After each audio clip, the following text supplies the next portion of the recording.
The G7 gathers in Kananaskis. And so it's the people that matter, and it's the people's voices that matter. So I think it's incredibly important. And protesters make sure their voices are heard. Plus, Alberta rolls back coverage for the COVID vaccine. I'm worried about access for patients that do want to receive the vaccine and do qualify for the paid vaccine. Which Albertans are still eligible to get it for free? And free pass. We always want all Canadians to visit, enjoy, and see their national parks. Will free admission to national parks become too much of a good thing? CTV Calgary, local breaking news. With Tara Nelson. Reporting tonight, Ian White. Good evening, and thank you for joining us. As the leaders of some of the most powerful nations in the world gather in Kananaskis for the G7 summit, there's renewed hope for a trade deal between Canada and the U.S. Prime Minister Mark Carney and U.S. President Donald Trump met privately this morning. Trump said a trade agreement with Canada is achievable, and now he and Carney have agreed to a 30-day timeline for trade negotiations. Canada's ambassador to the U.S. says she's optimistic a deal will happen. Right now, what we have to do is find a way to get ourselves out from under the tariffs that the U.S. has put on to date, and frankly, from their part, to get out from the countermeasures that we have put on the United States. So that's our goal. Our goal is to get back to a predictable, free trading environment as soon as possible in order to, move forward and find whatever the equilibrium is between our two countries. Meantime, Trump did announce a trade deal today with Britain's Keir Starmer. And the U.S. president also said Russia should have stayed part of the G8, blaming Barack Obama and Justin Trudeau for kicking out Vladimir Putin, even though Stephen Harper was prime minister at the time. And the White House press secretary has just announced Trump will leave the summit early tonight after dinner with the leaders to deal with the Israel-Iran conflict. A number of protest groups and concerned residents gathered in Banff this afternoon, some from the area, but others traveled from afar to send a message to G7 leaders. Terry Fikowski has more. Overhead, the sound of security, but below, discussions of dissent. A few dozen people gathering in Banff on Monday to send their message to G7 leaders. And having Trump be allowed into Canada kind of bothers me. Different groups took turns at the podium advocating on a range of issues, from human rights violations in China to the Hamas-Israel conflict and the war in Ukraine. To support our leader who is coming to Canada, just to show that there are some Ukrainians who are standing beside him. Legacy for everyone. A small convoy of cyclists rolled into the rally from Canmore, calling for the protection of parks. We rode the legacy trail. It's kind of symbolically to ask the leaders, what is your legacy? Others came from Calgary, demanding action on climate change. I do think that there is an irony to it with the wildfire smokes and with the coal mining in the eastern slopes that they are gathering here. But this man, a Buddhist monk, traveled from Japan. He walked 10 days from Calgary to Canmore in hopes leaders will ban nuclear weapons and avoid his country's dark history. I am praying for peace, for abolishing nuclear weapons. Japanese dignitaries in Banff say they share in those concerns and are a priority for the Prime Minister meeting with other leaders. China's current external stance, their military activities and other activities pose a serious concern for Japan, regional partners, and the international community. But aside from a few signs and security, many are actually unaware G7 leaders are meeting just 80 kilometers away. You know, the G7 summit is happening here as well? No. Banff's mayor says it's business as usual, with the town accustomed to accommodating high volumes of visitors. This is our busy time of year, so we are all staffed up and ready to welcome the world. Motivation for the small group who took their message to Main Street in hopes their concerns don't fall on deaf ears. And Terry is live at the protest site in Banff. And Terry, are we expecting more demonstrations tomorrow?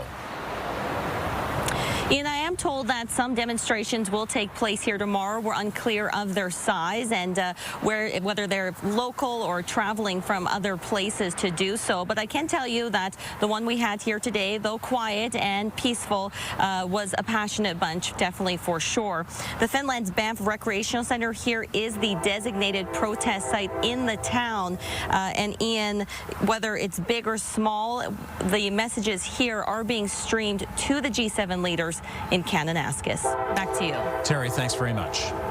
One of Calgary's demonstration zones is seeing some action, but after a busy day yesterday, today's protest size paled in comparison. A group speaking out against the Indian Prime Minister's visit to the G7 was loud, but just blocks away, you might not even know the summit was happening. Tim Brooke has more. Just 80 kilometers east of one of the biggest political events in the world, Calgary was relatively quiet.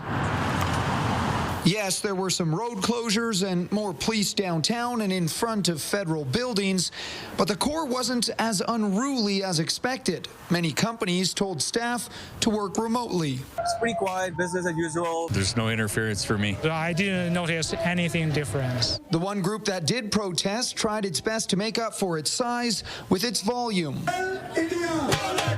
Advocacy group 6 for Justice supports Khalistan, a proposed independent Sikh state in India.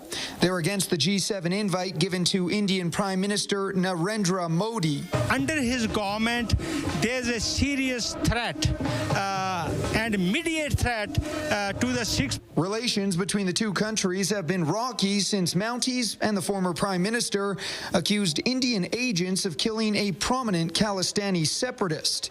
Those here wonder why Modi was welcomed in. We understand that international trade is important, but equally important are human rights and right to self-determination. It was all a lot tamer than Sunday when hundreds representing multiple groups made their voices heard in front of City Hall and down the streets.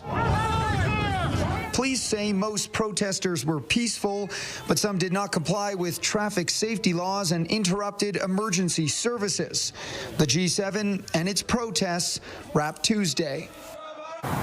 And Tim joins us with more. Tim, those protesters will be heard in Kananaskis. Yes, Ian, just as Terry mentioned a couple minutes ago, the protests that you saw today in front of City Hall, and really any sort of protest we might see in front of City Hall over the next 30 or so hours, will be broadcast live in K-Country to all of the leaders. Now, tonight, I'm standing here in the city's other demonstration zone. It's along McLeod Trail, but Ian, we can tell you, though it is also being broadcast live, we haven't seen any protest group here today or even yesterday. Thanks very much, Tim. Alberta healthcare workers say they were blindsided by a surprise move from the province, a decision to start charging most people an estimated $110 for COVID-19 vaccines this fall. The policy, announced late Friday, is meant to cut waste and contain costs. But critics say it could do the opposite, making vaccines harder to get and more people sick. Mark Villani reports. David Silsky didn't know it when he first rolled up to his pharmacy on Monday. But the 81-year-old was shocked to learn this would be his last free COVID-19 shot. I can't afford it. I'm trying to keep up with it, get all the shots, right? And now I got to pay, and I'm not paying nothing. Most Albertans, including healthcare workers, will now have to pay an estimated $110 out of pocket for a COVID shot starting this fall.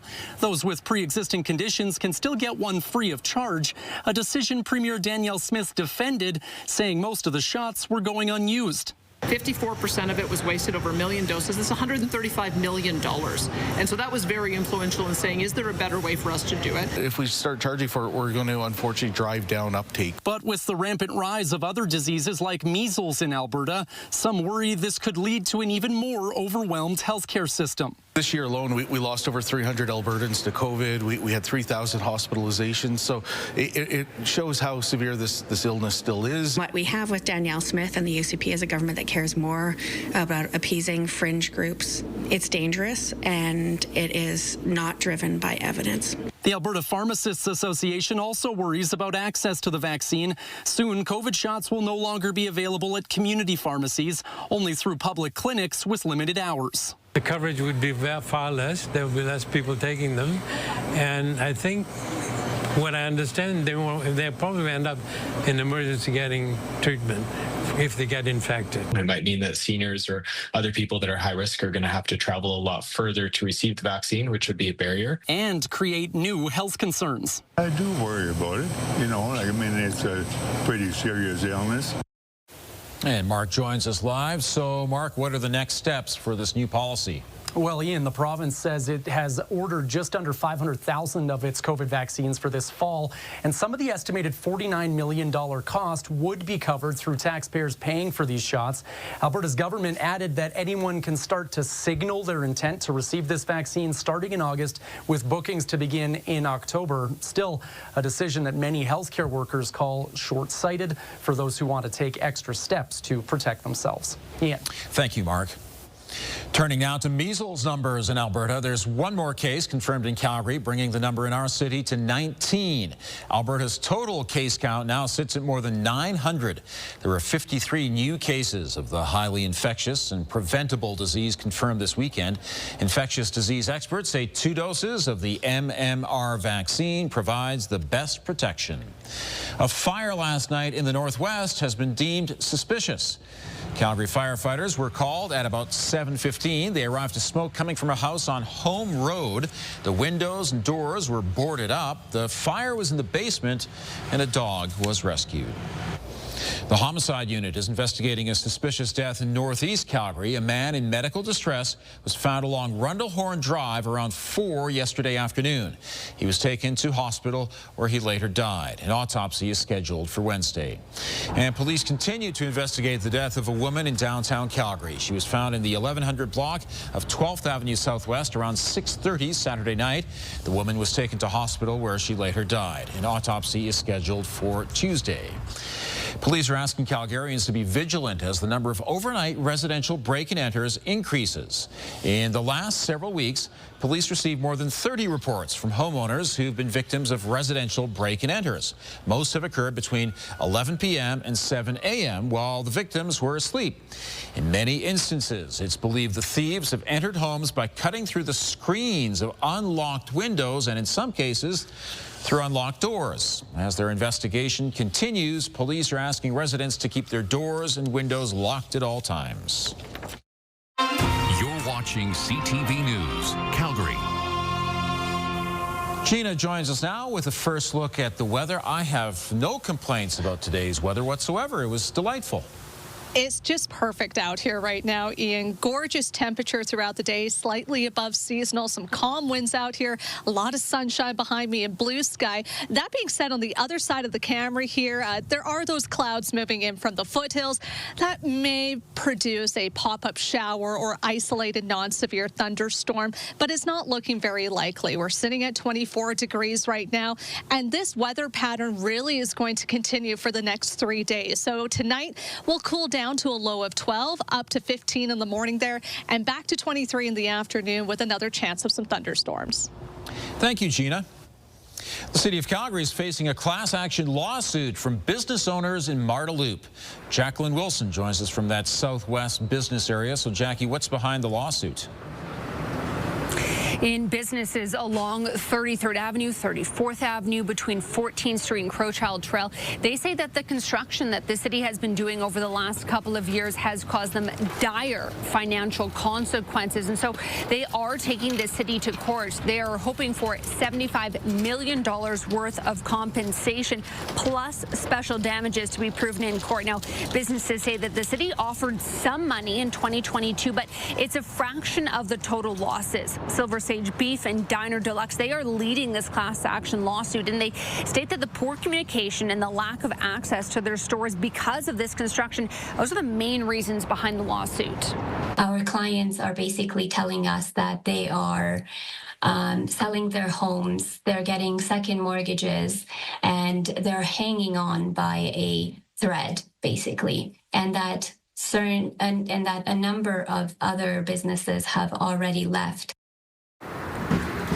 Now, the city tells me in a statement that they have received the lawsuit and they are reviewing it right now. The city has been doing about $30 million worth of construction in this area over the last 3 years, but Ian, it is set to wrap up October 31st. Jackie, thanks very much. A popular inner-city skate park has been partially closed to accommodate the Cowboys Music Festival during Stampede Week. Local riders say they were never consulted, but the park is undergoing a major revamp. And with it being peak season for skateboard weather, they're holding out hope the festival reverses course. Tyson Fedor has more. Work is underway to get Cowboys Park ready for its annual Stampede Bash Cowboys Music Festival, but that work has encroached into the skate park with the intermediate and beginner bowls being closed to the public. I am devastated, honestly. Seeing this, I felt like crying. It felt like I was being stabbed in the heart. And the moment we do have summer, peak of the summer, they're just going to cover up the skate park, and now we can't ride. Kerry Walker noticed the fencing last week, along with scaffolding being built within the bowls. That's to accommodate food trucks and washrooms for the next month's event. Walker says this is the first time the skate park has been shuttered for festivals, with many being held here in the past. I've never seen anything like this. I've never seen such an overreach to our space. I hope they don't do this next year, as they're disappointing a lot of people. The former Shaw Millennium Park has been receiving upgrades, about $6 million worth from the city. Councillor Terry Wong surveyed the site on Monday after hearing of public concerns. We definitely heard a lot of complaints through our office and social media as well. Given the time frame when the agreement was approved a year ago to where we are now, there was a lot of fast tracking, and unfortunately some of the engagement should have been done wasn't quite there. The closure has irritated many within the skateboard and BMX community, including David Hoare. To shut this down for practically 2 months of peak season, of the nicest days of the year, is completely outrageous. We don't have washroom access. We don't have access to the water fountains. He says he felt compelled to try and make a change with only the advanced bowl remaining open. That's the most utilized space in the park, right? Like being the intermediate section, you know, it's kind of a balance between where the pros can ride, where the beginners can ride. It's kind of the most inclusive area in the park where, you know, all the features are pretty accessible to everyone. The city says the closures were required for Cowboys to operate its music festival. The rest of the skate park reopens July 30th. Tyson Fedor, CTV News, Calgary. And the petition has received around 3,000 signatures since Wednesday. Alberta and Saskatchewan are putting up a united front on energy issues. Just ahead, the two premiers indicate they may be able to find some common ground with the federal government. And the province faces a multi-billion-dollar lawsuit filed by coal mining companies.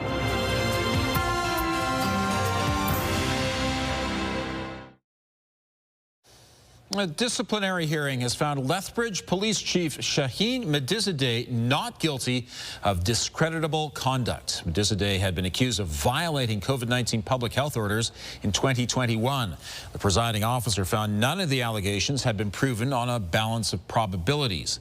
The decision said the chief did unintentionally break public health rules at the time, but the breach did not warrant any discipline. In 2021, Medizadeh went for lunch with the police chaplain, which broke cohort rules at the time. Medizadeh was not aware he had broken any rules and apologized to LPS leadership when he was told. A legal showdown began in a Calgary courtroom this morning between 4 coal companies and the Alberta government. The companies, Cabin Ridge Holdings and Cabin Ridge Project, Atrium Coal and its subsidiary Elan Coal, Black Eagle Mining, and Montem, now called Evolve Power, are suing the province for billions of dollars in compensation. In 2020, the Alberta government opened up coal development in the eastern slopes of the Rocky Mountains, but it reversed course in 2022 after public pushback and legal challenges. During those 2 years, the coal companies began exploration work, built roads, and established hundreds of drill sites. The companies say they also lost future potential coal profits. The companies are seeking more than $15 billion in damages. The allegations have not been proven in courts. Premier Danielle Smith says there could be a path to cooperation between the federal Conservatives and the Liberals if they can commit to major projects like pipelines. Smith and Saskatchewan Premier Scott Moe were speaking at an energy production fireside chat in Calgary this afternoon. She urged attendees who had connections to Conservative MPs to push the lawmakers to work with the federal government on moving forward with major projects. She's hopeful that some of the federal legislation she says are slowing down projects like Bill C-69 could be resolved with cooperation. We really need is to have, especially since you look at the result of that last election, where over 300 MPs were elected on a pro-development approach, to be rational, to find some middle ground. It just makes sense for, at this moment in time, for the Liberals and Conservatives to work together to fix these bad laws. Scott Moe says he can get behind some of Mark Carney's comments about making Canada an energy superpower, but he says the Prime Minister's talk needs to be backed up with action, and soon. This is CTV News, Calgary. Gina, we had some showers late yesterday afternoon into the evening, but we haven't really had a big downpour recently. No, we haven't, but one is on the way. It's just got to take a little bit more time before we'll start to see that impact here in Alberta. But for the next couple of days, very similar to what we saw this afternoon. Nice high 24 degrees today, partly cloudy out there currently. Winds are variable this hour, but pretty calm out there. And pressure is pretty standard right now, falling a little bit, but right at that typical sea level pressure here in Alberta. So 25 degrees is what we're seeing outside the city in Lethbridge right now, 26 in Medicine Hat, and 25 if you're joining us in Brooks or Drumheller. Central part of the province, pretty similar temperature values in the low to mid 20s for the most part. So tomorrow, again, very similar setup, but really across the country today, we were all in good company with those highs all in the low to mid 20s. So a lot of consistency today, but disruption will happen later this week. Tomorrow, though, basically rinse and repeat. 23 degrees for our high in the city. Very warm when you get more south at areas like Lethbridge and Medicine Hat. But when will the change happen? Probably on the first day of summer. So it's going to be, again, this consistent cycle of mix of sun and cloud in the afternoon. Then you start to see a little bit of brewing instability along the foothills there. As it stands today, doesn't look like much of this is going to track far into Calgary here or outside of it. But let's take a look at the next couple of days. So looks pretty cloudy, or mix of sun and cloud for Tuesday morning there in Calgary. But you see more of that convective activity as we get into the afternoon. Not concentrated much over the city, more to the east of it. Wednesday morning looking nice and sunny, and then once again start to see those thunderstorm cells develop east of Calgary. As we get into Thursday, beautiful sunny conditions with a high of 23, and then we see a big change in the weather pattern as a low pressure system will move in on that first day of summer on Friday, bringing a good amount of rain out there, over 25 millimeters possible. It's also going to drive down our temperatures for that first day of summer and continue to do so as we get into Saturday with just a high of 11 degrees, more rain and some strong winds out of the north as well. So what's causing all of this? I will tell you in your next hit, but your 5-day forecast for now is brought to you by Action Furnace. Thanks very much, Gina.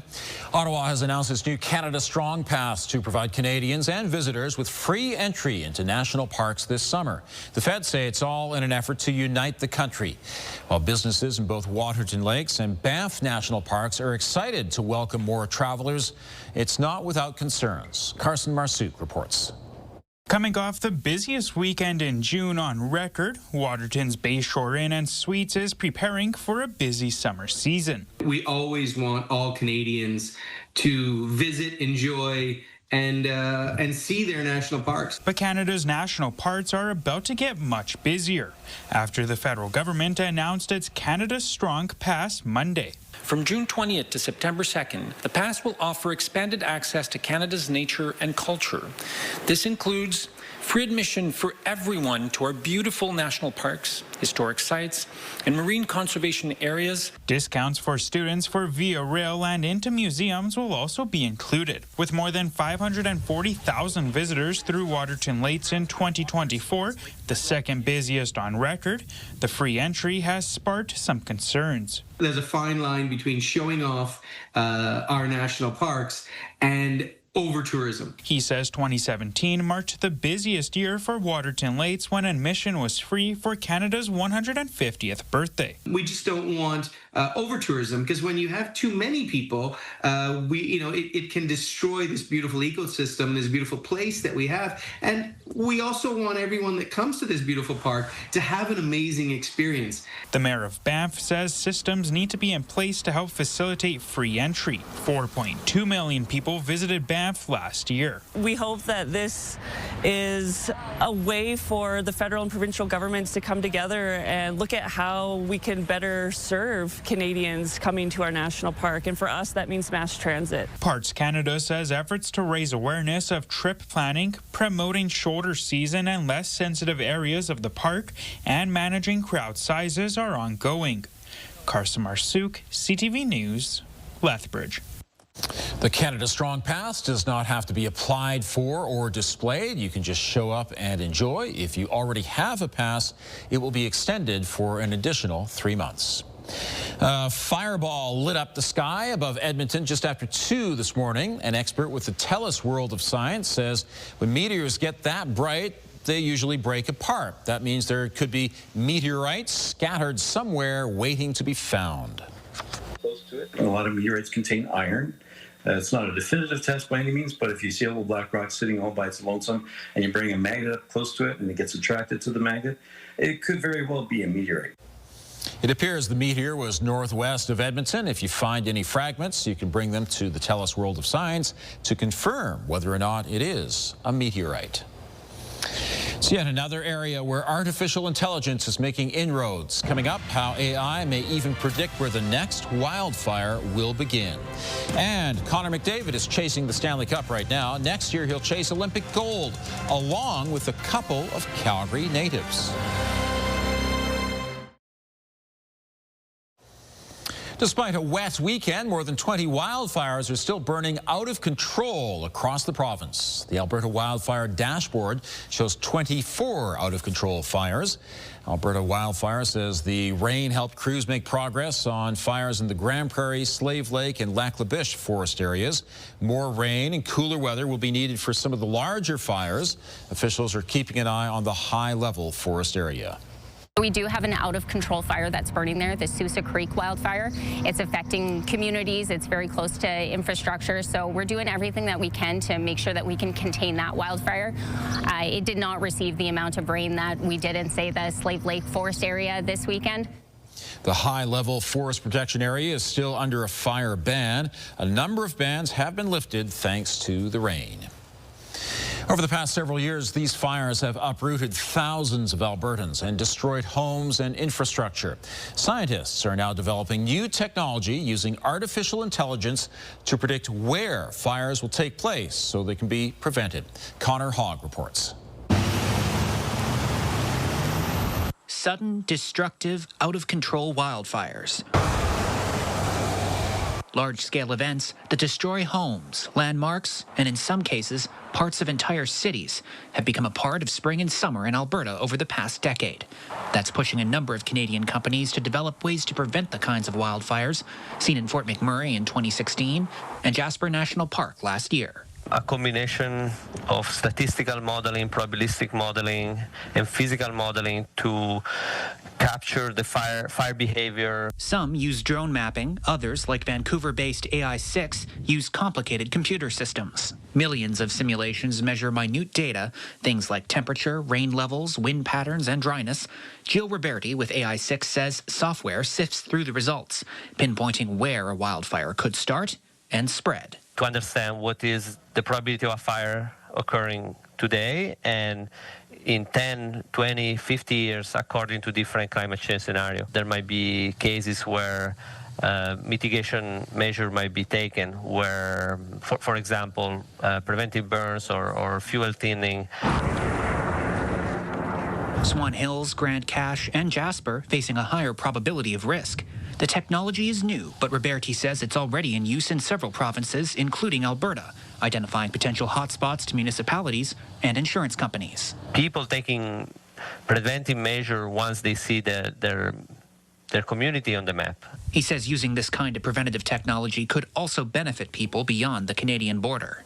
There's fire all across the world because, again, temperature is getting hotter everywhere, right? I like the idea of helping people, and this is I think a good way to do it because it applies very complicated scientific concept to help people. Applying science to help society. Connor Hogg, CTV News, Edmonton. Bears can be a concern in many places across Alberta. Next, the unusual reason why this bear got too close for comfort near Fort McMurray.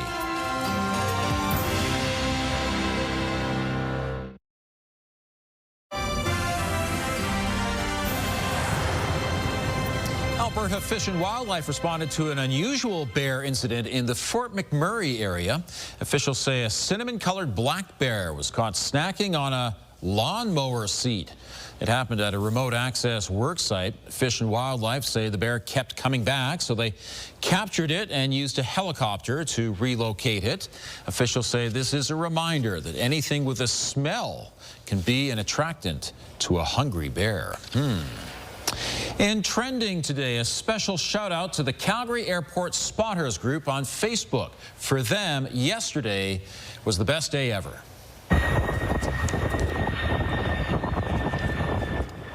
Sar Kaufman took this video of Air Force One landing at Calgary International. It was one of dozens of videos and photos shared as world leaders touched down in Calgary. The Facebook group even tracked the flights as they flew in from all parts of the world. Allison Parsons shared her video of Marine One and a group of Osprey helicopters heading to Kananaskis. And minutes later, look what emerged, a rainbow on the eastern horizon, reminding us that even as world leaders address the ugly realities of global politics, Mother Nature gives us something truly beautiful. Wow, I liked how you tied that all together. Isn't that amazing? That's really cool. And I didn't even think about how awesome this is, seeing all these massive planes and choppers over the city right now. It is once in a lifetime for a lot of people. Once in a lifetime. And this is a Facebook group where people get excited if an unusual KLM flight is coming in once a week. And then now all these incredible jets arrive in Calgary. It's really cool. It's often a challenge when a new animal joins an old pet in the home, but not in this case.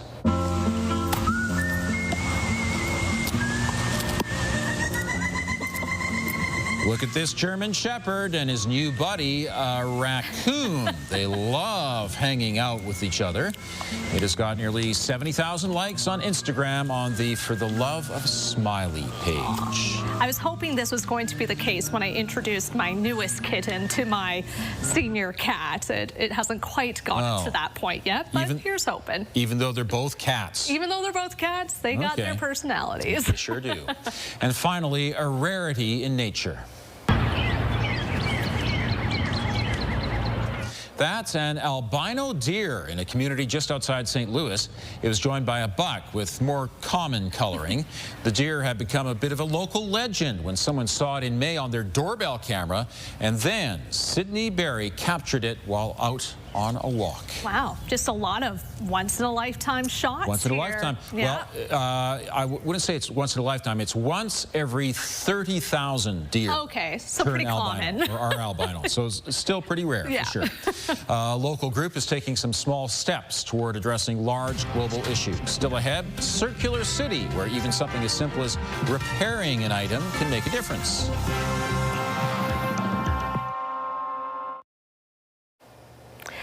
Welcome back. Kind of seeing a bit of that cloud moving in on your Skywatch weather camera here. It's moving in over the foothills and a little bit closer to Calgary, but I don't think there's enough juice in those clouds to really produce any severe thunderstorms. Maybe a scattered shower here or there, but take a look at this blue sky shot here. When we look at the temperature right now, we're sitting at 24 degrees. That's our high for today.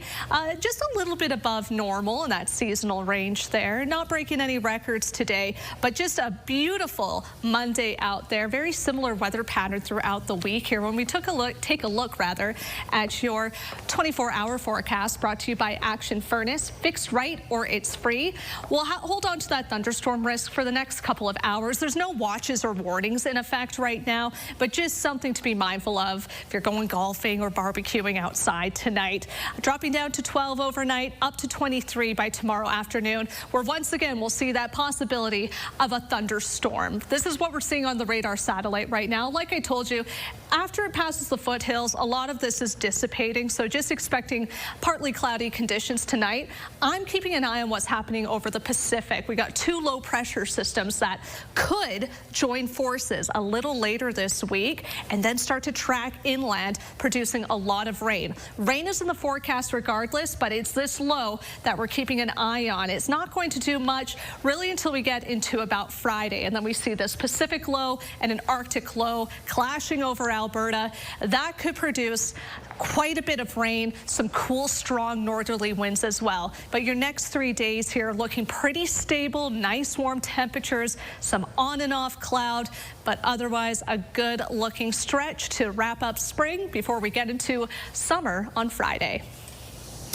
Thanks, Gina. Donald Trump wants to reach an economic and security deal with Canada within 30 days. That news broke this afternoon when Prime Minister Mark Carney's office released a statement after the two leaders met on the sidelines of the G7 summit in Kananaskis. Moments ago, the leaders posed for the traditional family photo with a beautiful Kananaskis backdrop.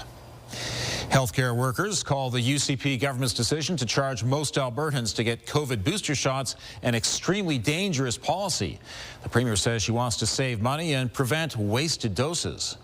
A group of Marda Loop business owners is suing the city. They're seeking at least $75 million after extensive construction in the area has restricted customer access.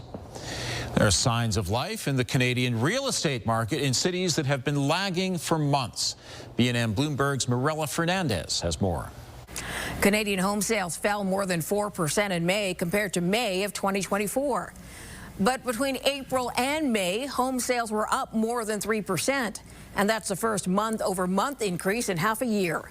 Potential buyers have been cautious since the start of 2025 with concerns about the economy. Here's how the trading day ended. The Canadian dollar is up again to 73.65. West Texas Intermediate is down to 70.25. Our fix on Western Canadian Select has it up $4.50 to 61.84. And the TSX is up 64 points to 26,568. Those are your business headlines. I'm Marda Fernandez. As the G7 leaders meet in Kananaskis, some Alberta civil society groups showcase their solutions to global issues. The event was called Circular City. It took place at the Community Wise Hub on 12th Avenue Southwest Sunday afternoon. Repair Exchange Calgary had a tent for free repairs of household items and bikes to lower waste going to the landfill. There were also nonprofits providing information on climate change, affordable housing, democratic participation, and Indigenous rights, to name a few. Building behind me is Community Wise, and there's 100 different organizations that work out of this building. Many of them are working on the issues that are on the G7 agenda, whether that's the housing crisis or equity issues, security, climate change.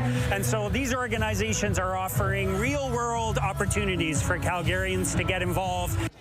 The Arusha Center helped organize the event. It's a civic action organization that works to create a more socially, economically, and environmentally just future.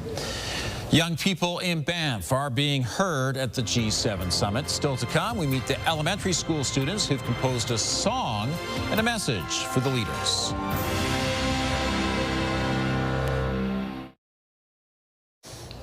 IndyCar driver Joseph Newgarden walked away after a terrifying crash at a race outside of St. Louis. And you're a passenger as a driver at that moment. Dear. Oh, no. It started when driver Louis Foster spun into the wall and shot across the track into Newgarden's path. Newgarden's car launched into the air before landing on its roof and then skidded for a considerable distance. He radioed his team that he was fine and walked away from the crash. The first 6 players on Canada's men's Olympic hockey team were named today for the games in Italy next year. He charged the David to the net. No surprise, superstar Connor McDavid is on the list and will be making his Olympic debut. Two-time gold medalist Sidney Crosby is also on the roster, plus 4 others from Canada's Four Nations team: Sam Reinhart, Nathan McKinnon, and Calgarians Cale Makar and Braden Point. This will be the first time in 12 years NHL players will compete in the Olympics. Students at Banff Elementary School have collaborated with the town's poet laureate to contribute to the G7 summit. CTV's chief news anchor Omar Sachedina shares more on the joint effort and the group's goal. We want our days and our time shine. In a world where the grown-ups make the most important decisions, the students at Banff Elementary School are not letting their ages get in the way of being heard. Do you think adults make the world complicated sometimes? Yes. Very. What would you tell them? To stop focusing on their greed and start hearing the stuff that we need. They come from families that represent 52 different countries, and going to school surrounded by such spectacular natural beauty gives them a unique focus on the challenges impacting them not only locally. We want a cleaner air, we want less climate change, and we want less forest fires. But also globally. I think bigger countries should kind of donate to smaller countries or send food and money to help them out. So when a community outreach team from the G7 summit got in touch with the school to get them involved, the school knew it would be a great fit. They came up with the idea of writing a song and brought on Banff's poet laureate, Heather Jean Jordan, who talked with them about the big themes. I had taken all the words that came again and again and put them on a board. And so then all the students came up with rhymes and lines that could be in the song. Together, they brainstormed lyrics, composed the music, and turned it into this, a song called A Single Seed. The seed for the idea itself was planted a few weeks before Easter, and staff and students knew they had to work quickly, straight to work as soon as the kids got back. We came back from break on the Monday. It started on the Monday. They had it written by the Wednesday. They learned it on the Thursday. We practiced it on the Friday. We recorded it on the Monday. The song and this recording, what they are now calling their anthem to the world. Our students have this opportunity to see in real life the kinds of impact that some of these decisions that are being made at the global level, how they impact locally here in Banff. Their reminder to the leaders of the richest countries that what they do or don't do is a benefit or a burden their generation will ultimately carry. They've got a great message. And let's make sure none of these world leaders are struck by lightning over the next 24 hours, right? Yeah, I'll try my best, but I'm feeling a bit of pressure now. But yeah, it's just been a gorgeous day today. We did see a little bit of potential for some active weather moving in over the foothills there, but looks like it's basically dissipating by the time it gets into Calgary. Your weather window shot here brought to you by Lux Windows and Doors, crafting quality windows and doors for your style, budget, and Alberta's climate. We've been seeing so many gorgeous shots of the Kananaskis area. I thought this shot taken by Marlene of this moose cooling off just fit right in with that theme. But yeah, that chance of thunderstorms could be possible tomorrow afternoon and even on Wednesday as well. So very similar setup for the next couple of days here. That last day of spring on Thursday, nice and sunny with a high of 23. And then we kind of take a rainy note for the first day of summer with lots of rain in store on both Friday and Saturday. So a bit of a messy looking weekend to kick off summer, Ian. Okay, Gina, thanks very much. Thank you for joining us and have a great night.